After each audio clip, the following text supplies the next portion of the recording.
കേരളത്തിന്റെ ഒരേ ഒരു ക്യാപ്റ്റൻ, ഒരേ ഒരു ചിത്രം, ഒരേ ഒരു പടം, ഒരേ ഒരു നായകൻ, മറ്റാര് എന്ന് ചോദിച്ച് അമ്പെ അടപടലം പൊട്ടി തകർന്ന് താഴെ വീണ് 25 ദിവസമായിട്ടും ആ മനുഷ്യൻ മാധ്യമങ്ങളുടെ മുന്നിൽ വന്നു നിന്നിട്ടില്ല, ഒരു കാര്യം പറഞ്ഞിട്ടില്ല. ഒരു ഫേസ്ബുക്ക് പോസ്റ്റ് അല്ലാതെ, ഒരു പ്രസ്താവന അല്ലാതെ ഒരു പരാമർശമില്ല.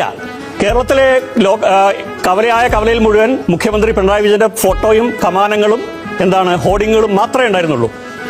ക്യാപ്റ്റനായിരുന്നു പിണറായി വിജയൻ. ഈ തെരഞ്ഞെടുപ്പ് ഫലം വന്ന കാര്യം പിണറായി വിജയൻ അറിഞ്ഞു എന്ന് കേരളത്തിലെ ജനങ്ങൾ എങ്ങനെയാണ് മനസ്സിലാക്കേണ്ടത്? ഈ 25 ദിവസമായിട്ട് ശ്രീ പിണറായി വിജയൻ ഇരുന്ന് തന്നിട്ടുണ്ടോ? ഒരു വാർത്താ സമ്മേളനം വിളിച്ചിട്ടുണ്ടോ?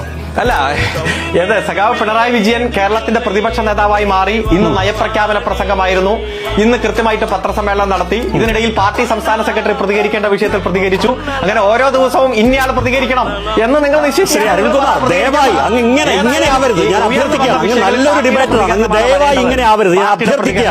കേരളത്തിന്റെ ഒരേ ഒരു ക്യാപ്റ്റൻ, ഒരേ ഒരു ചിത്രം, ഒരേ ഒരു പടം, ഒരേ ഒരു നായകൻ, മറ്റാര് എന്ന് ചോദിച്ച് അമ്പെ അടപടലം പൊട്ടി തകർന്ന് താഴെ വീണ് 25 ദിവസമായിട്ടും ആ മനുഷ്യൻ മാധ്യമങ്ങളുടെ മുന്നിൽ വന്നു നിന്നിട്ടില്ല, ഒരു കാര്യം പറഞ്ഞിട്ടില്ല. ഒരു ഫേസ്ബുക്ക് പോസ്റ്റ് അല്ലാതെ, ഒരു പ്രസ്താവന അല്ലാതെ ഒരു പരാമർശമില്ല.